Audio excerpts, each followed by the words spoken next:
Don't you just love it when you go to the recycling centre to get rid of shit and then you pick up amazing shit?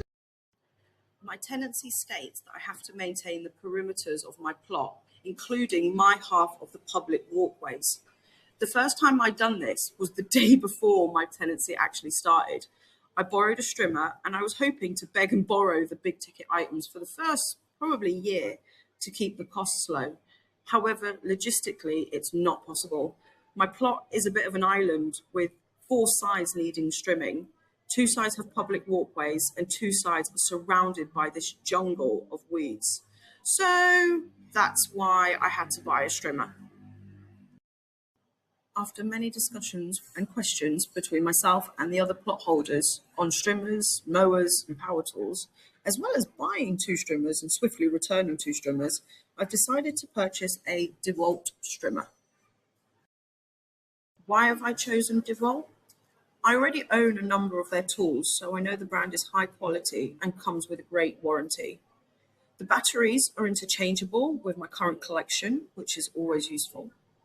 And after handling 4 different brands of strimmers, I found that DeWalt, although not the lightest in weight, did have the most comfortable handles. And finally, yellow is my favourite colour, which was basically the deciding factor. DeWalt, if you're watching this, could you hook me up with a harness? I'd be really grateful, because after about 30 minutes of using this badass machine, my arms were feeling the power. I did fashion a harness out of fruit netting that did the trick, but it definitely would not pass health and safety regs. I've come across weeds with stalks thicker than French baguettes today. So health and safety, always wear safety glasses, wear long trousers and boots that cover your ankles.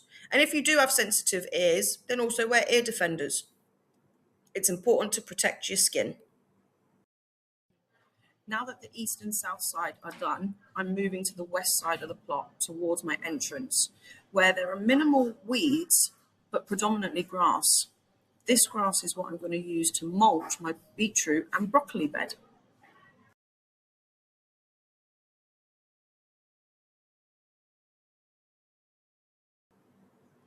I feel like I've accomplished a lot today, and while Jamie rests, I just have one final task of bringing down the timber and water from the car.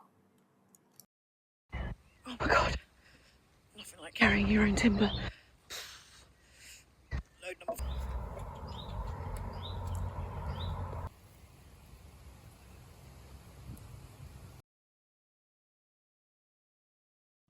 The next morning, I continued to work on the right-hand corner of my plot.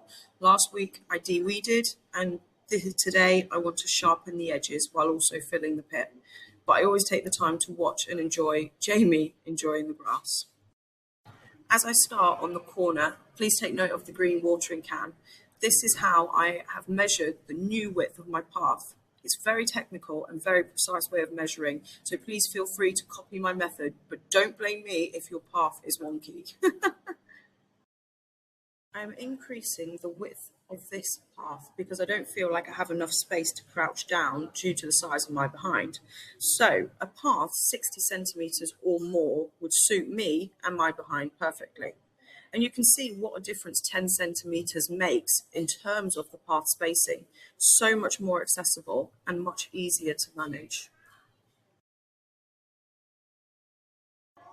Cutting into this end edge will define my new raised bed.